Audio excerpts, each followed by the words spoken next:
So we are here with our first panel. Alexis is the moderator. Alexis, it's a pleasure. Good morning. Dr. Alexis Papazoglou is the moderator. It's a pleasure having you here today. And your panel, Alexis, consists of some very, very important people.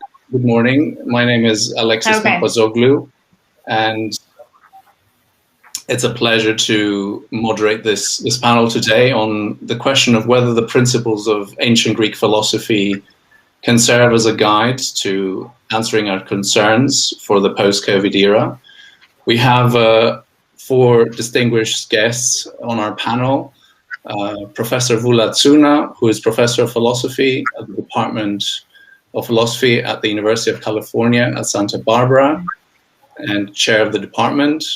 Professor Stathis Psillos, who is Professor of Philosophy of Science and Metaphysics in the Department of Philosophy and History of Science at the University of Athens in Greece. We have Professor Christos Yapijakis, who is Associate Professor of Genetics at the University of Athens and the School of Medicine. And we have also Professor Theofanis Tasis, who is Professor of Contemporary Practical Philosophy at the University of St. Gallen. The speakers will make a short introductory remarks, after which we will have a roundtable discussion among the panelists, and then hopefully there'll be some time for a Q&A. So I'd like to ask Professor Voula Tsouna to open our session. Just to remind you, she is Professor of Philosophy and Department Chair at the Department of Philosophy at the University of Santa Barbara. She has been a distinguished visiting scholar at Christ's College, Cambridge, and Beaufort Fellow at St. John's College, Cambridge. Her work is in the area of ancient Greek philosophy. She specializes on the work of Plato, the Socratic schools, and Hellenistic philosophy. And her analysis focuses on topics like rationalism, attitudes towards superstition, and the fear of death. Professor Tsouna, I give it over to you. Good morning to everybody. Dr. Papazoglou, thank you very much for the introduction. I'll make some brief remarks, try to keep to the 5 minutes time. So the effects of COVID represent a unique experience for humanity, deadly, enduring, and global. It has presented us with many challenges, which proved to be interconnected and ultimately value-dependent. We are now at the threshold of a new era, and it seems likely that we should suffer from a sense of confusion, anxiety, and doubt. I believe that Greek philosophy can offer substantial help on many counts: intellectual, psychological, moral, and scientific. And I wish to make today, for the purposes of our discussion, 5 brief points as to how it can do so. 1, the paramount importance of science. The ancient philosophers underscore the necessity to constantly increase and better understand nature and human nature. And they emphasize the enormous ethical and practical significance of that task. For instance, the Stoics equate nature with logos, stress the importance of natural philosophy, and exhort us to align ourselves to the natural order of things. Similarly, the Epicureans argue that physiologia, the science of nature, is the key to human happiness. All ancient schools acknowledge the contribution of the sciences to civilization and comfort, but also all of them argue that proper scientific practice must be governed by ethical values, otherwise science can do harm rather than good. 2, taking advice only from the experts. The origins of this idea, and I believe its most powerful defense, are found in Plato. Time and again, Socrates argues that we must be guided only by the experts and not by those ignorant of the subject. Importantly and instructively, he attacks politicians and demagogues who routinely give public speeches on very important things that they know nothing about. We may consider balancing this idea with the remark that experts also need to listen to the concerns and questions of the people. The so-called citizen science aims precisely to bring scientists in contact with groups of citizens in order to create communication channels between the two. 3, the role of the virtues. In this last year, we have seen much that was negative, both in individuals and at the level of the state. But we also had many occasions to witness the most amazing manifestations of the very virtues that constitute the moral canon of the ancient Greeks. Also, Greek philosophers of all periods offer conceptual tools that may help us trace links between the virtues and scientific practice. Fairness, honesty, perseverance, empathy, generosity, awareness of one's capacities and limits are some of these virtues. 4, individualism and concern for others. The greater or lesser degree of exposure to COVID-19 has partly depended on each person's consistent efforts to protect themselves and others from infection. Studies have shown that societies with strong family and social bonds did relatively well, while societies dominated by individualism and isolation did very badly. The latter phenomenon is partly due to intellectual confusion. Individualists perceive every restriction, however necessary, to be an infringement upon their rights. We have seen this pattern on several occasions in the past, and alas, we are likely to see it again in the future. Greek philosophy is especially helpful in this regard, for it negotiates subtly and successfully a balance between caring for oneself and caring for others. And this brings me to my last point, cosmopolitanism and globalization. Despite the lockdowns all over the globe, the pandemic made all countries together. There is no previous time in my experience where we have been seeking information on a daily basis about what is happening in many other countries around the world. This led us to broaden our horizons, sharpen our sensitivity, and perceive ourselves as facing the same danger as billions of others. Here, then, is something that we have gained through the pandemic and that we must not lose. How can we retain it? Well, one way is proposed by the Stoics. Imagine ourselves, they say, in the middle of successive concentric circles. The closest ones consist by ourselves, our family, relatives, friends, and fellow citizens. And it is natural for us, we have the natural tendency to regard them with affection. But the Stoics urge us to strive to extend that natural inclination so as to develop attitudes of concern and affection for the outer circle, consisting by every remote member of the human species. We may want to think of this metaphor as a social, but also as a scientific paradigm. Thank you. Thank you very much, Professor Tsouna, for these opening remarks. I think this is a topic, you touched on many points, but the question of the role of values in guiding scientific research, I think, will be one that we will have to come back in the discussion and talk more about. Our next panelist is Professor Stathis Psillos. He is Professor of Science and Metaphysics in the Department of Philosophy and History of Science at the University of Athens in Greece. He was a British postdoctoral fellow at the Philosophy Department of the London School of Economics.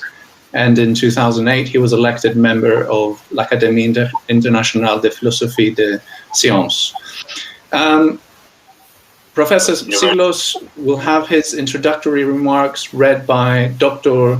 Dimitris Karponis, who is an academic foundation doctor at the University of Oxford. I pass it on to you. Let me start by saying it is an absolute honor to be here today among you. It's great to be amongst great scientists, philosophers, and ministers of Greece. Professor Psillos was very kindly written his talk for me and written his script. He's an amazing philosopher, very highly cited. Unfortunately, he has developed a rare neurological condition, and he will not be able to deliver his speech today. However, I will be his voice, and this proves that disability cannot stop the philosophical voice and the successes of anyone. So without further ado, I would like to talk to you about the 3 levels of philosophical engagement with a pandemic. The first issue is about the method and causation in particular. We all know that the golden standard in medicine is double-blind clinical trials, but clinical trials take time and need careful implementation. What then should happen in cases when time is of the essence? In the case of the COVID-19 pandemic, that's exactly what was needed, but was not really available at the time. The need to develop efficient vaccines and to use other medicines was really imperative. Hence, proper clinical trials were a methodological luxury. What was the alternative? The issue gave rise to another, namely, what kind of decisions and action should be made under uncertainty. In the case of the pandemic, the uncertainty was double. There is the so-called blue uncertainty, which is kind of inherent to scientific inquiry, but there is also the specific uncertainty, which has to do with the lack of secure knowledge of the workings of SARS-CoV-2. The third issue concerns science policy. Given that scientific knowledge touches on broader social issues like public health, what should the relationship between policymaking and science be? How does uncertain knowledge feed into the decision-making processes and procedures?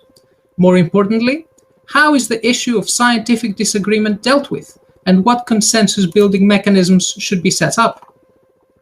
Albeit surprising, similar issues were debated in ancient Greece for the first time. This was a debate among physicians and philosophers, and occasionally persons who were both. It happened in post-Hippocratic Greece and lasted for about 4 centuries, till it was wrapped up by Gallen, the famous Greek doctor and philosopher of the 2nd century AD. For about 3 centuries, there were 2 competing schools, not just for practicing medicine, but for doing science too. The ancient self-proclaimed empirics were a group of doctors who took it that, in practicing the art of medicine, doctors should rely on experience alone.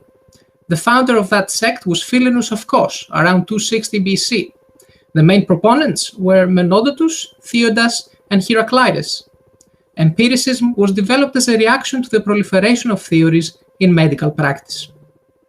Empirics attacked the dominant school in medicine, the so-called rationalists or dogmatists, who, taking cues from the Stoic theory of science, argued that there is a special kind of rational inference called indicative inference, which enables the transition from an effect to its invisible cause. Empiricists took it that medicine is the accumulation of empirical generalizations, called theorems.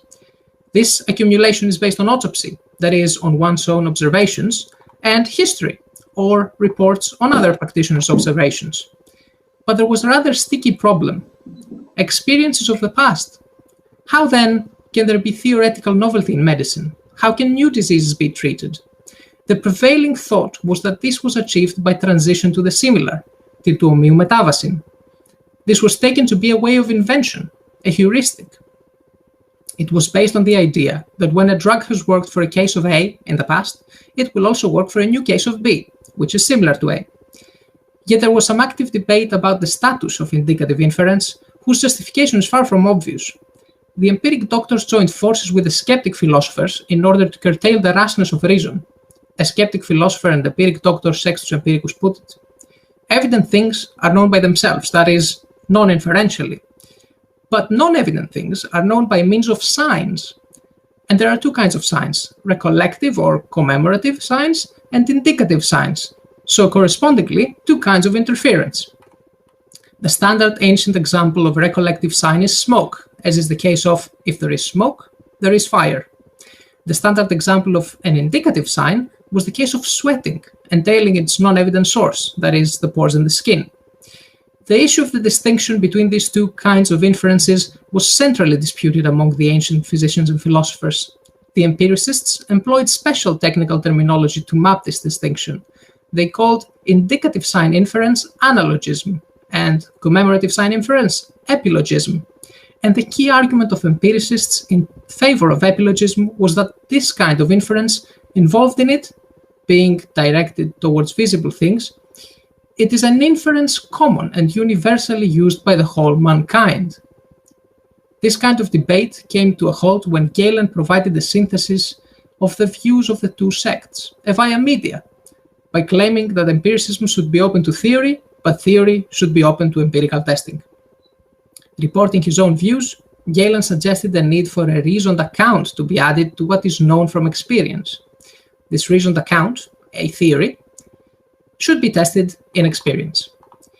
This narration only scratches the surface of an extremely sophisticated and deep debate about methodology and knowledge that happened on the shores of the Aegean Sea and the Mediterranean more than 2 millennia ago. It is my claim that revisiting this very topical debate holds the key to the development of a new post-COVID-19 paradigm. Here are some brief reasons why. Recall the 3 levels of philosophical engagement with the pandemic. Number 1, causation. Isn't it ultimately the problem of the methodological and epistemological status of the transition to the singular? 2, uncertainty. Isn't it ultimately the issue of indicative inference? 3, evidence-based policy. Isn't it ultimately the issue of Gallenian synthesis? The pandemic will be over sooner or later, but when it is, what should we do? We should do precisely what the ancient Greek doctors did. Go back to the drawing board and try not just to do science better, but also debate what it takes to do science better. We don't just need better theories or more experiences of similar cases. We should turn to philosophy to help us raise the right questions. So, what ultimately is the message of ancient Greek medicine? The betterment of science requires, every now and then, a detour via philosophy. Thank you. Thank you very much, Dr. Kapodistrian, and thank you very much, Professor Psillos, for these very interesting introductory remarks on how the philosophy of science can help us think through the challenges, the scientific challenges that COVID-19 posed, and we'll come back to some of these questions around acting in conditions of uncertainty. But our next panelist is Professor Christos Yapijakis. He's Associate Professor of Genetics at the School of Medicine at the University of Athens and at Hagia Sophia Children's Hospital. But he's also an advisor on the board of the Research Laboratory for Applied Philosophy at the University of Athens. So a doctor who thinks about philosophy, and I look forward to hearing Dr. Yapijakis' introductory remarks. Over to you, Professor. Thank you very much. Opportunity to present an evidence-based case of the scientific humanism of Epicurus. I would suggest that the best philosophical guidance is scientific humanism, a combination of science with biological ethics based on human nature for social utility and individual happiness, as expressed with clarity and consistency by the ancient Athenian philosopher Epicurus. And I would like to say that Epicurus was an empiricist, a naturalist, a humanist, and he used the evidence-based method of using criteria of truth, like senses, emotions, and words as collective perceptions. And he aimed to happiness, meaning mental tranquility and absence of physical pain, by means of the empirical study of nature and resulting prudence, practical wisdom, virtue, and friendship. He spoke about many things that modern society has verified, like atoms and void, atomic weight, atomic nature of senses, emerging chemical properties based on atomic structure, molecular basis of disease, necessity and chance, free will, evolution of species based on natural selection, multitudes of worlds in the universe, justice as a social contract, progress of civilization, and many other things. The Epicurean philosophy was the first international multilingual humanistic movement that influenced thousands of men and women, mainly Greeks and Romans, but also other people in 3 continents during 7 centuries in the Hellenistic and Roman eras, and then for about 1,000 years during the Middle Ages, Epicurus' teachings were distorted and forgotten. And then in 1417, the discovery of the poem De Rerum Natura, on the meaning on the nature of things, by the Roman Epicurean Lucretius in Renaissance, led to the revival of Epicurean philosophy in 1650 by Galileo's friend Pierre Gassendi, a French astronomer, philosopher, a Christian priest. And this revival of Epicurean philosophy by Gassendi led to empiricism, enlightenment, and modern science. And also it inspired many people involved in the American, French, and Greek revolutions, like the American Thomas Jefferson or the Greek Rigas Verelestinlis, as we discussed recently in a Pan-Hellenic symposium of Epicurean philosophy. And this revival by Gassendi of Epicureanism led to modern era. So the modern scientific humanism shares many features with Epicurean philosophy, namely naturalism, philanthropy, that every human has a value, biological ethics, freedom of choice, which includes freedom of religion, justice as social contract, aims at quality of life, and the right to pursue happiness. And happiness, according to Epicurus, is equivalent to health, according to the World Health Organization. Health is a state of complete physical, mental, and social well-being, says WHO, and not merely the absence of disease or infirmity. And actually, the Epicurean philosophy aiming at happiness is one of the best philosophical ways of management of stress, as shown by an innovative program that was very successful and was based on science and mainly on Epicurean philosophy, realized by Professors Papadakis, Chrousos, and myself recently, and its results will be published in the next few months.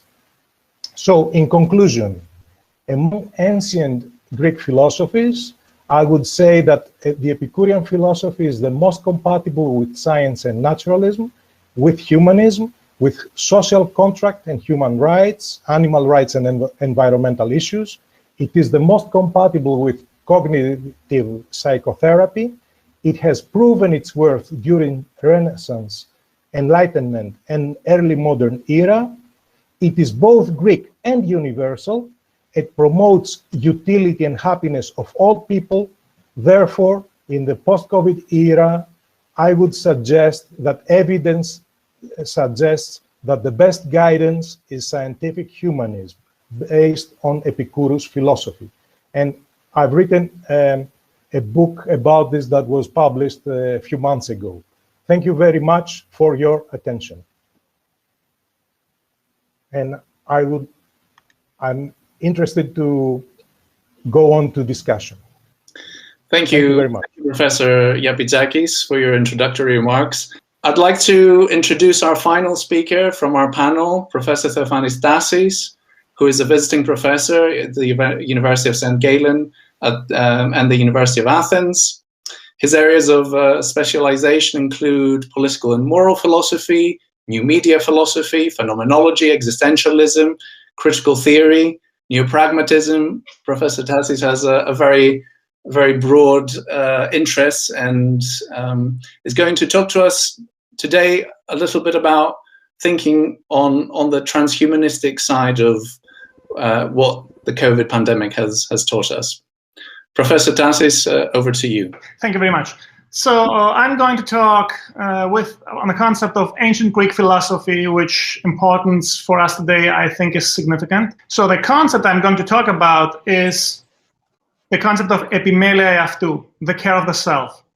In ancient Greece, philosophy was practiced as an art of living and not purely as an intellectual activity. So it included a repertoire of exercises, and those exercises were very important in order to be able to take care of yourself.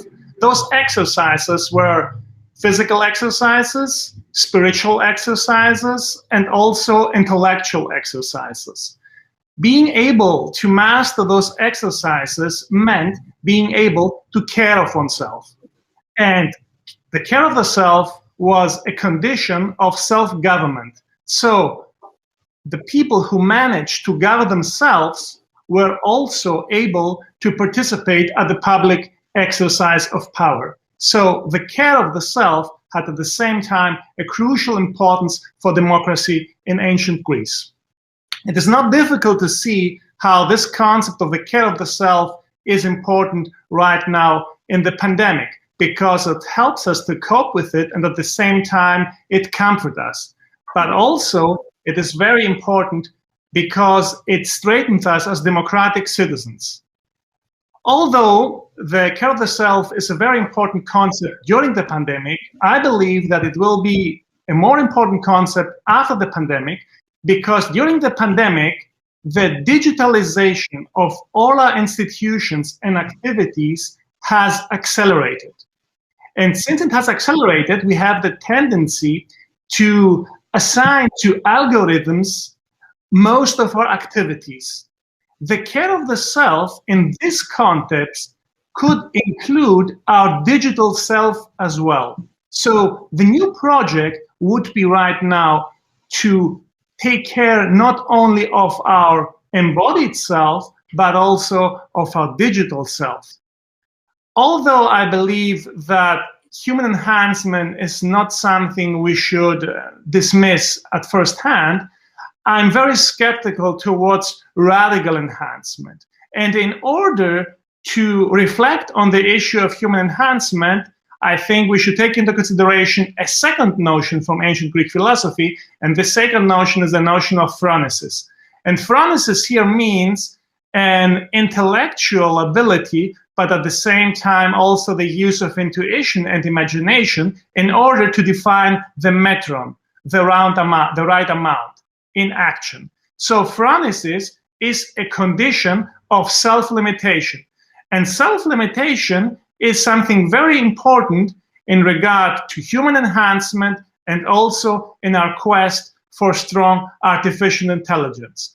So I believe that with Epimelia eαυτού and phronesis, we have two very powerful tools at our disposal in order to face the challenges presented by transhumanism and artificial intelligence in the post-COVID area. Thank you very much for your attention. Thank you very much, Professor Tasis. We're running very late, and Professor Chrousos's previous talk was cut short. So before we have a brief discussion, I'd like him to make a comment on what he's heard over the last half hour, what the introductory remarks of the speakers were and how it relates to some of the concerns that he expressed in his own presentation around the ethics and the ethical principles guiding science in the post-pandemic. So, Professor Chrousos, if you have 5 minutes, you can give some brief comments on this. Many thanks. Okay, let me just say, because I didn't have time to finish my lecture, that personally, after a lot of thought, I have become a scientific humanist. So I'm in full agreement with what Professor Yapijakis said. Of all the ancient philosophers, I think the most contemporary is Epicurus. He was able to synthesize the many philosophies that were expressed before him and to express a philosophy that really represents me. I believe in human dignity, in human equality. I believe in bioethics. I believe in sticking close to nature in what we do.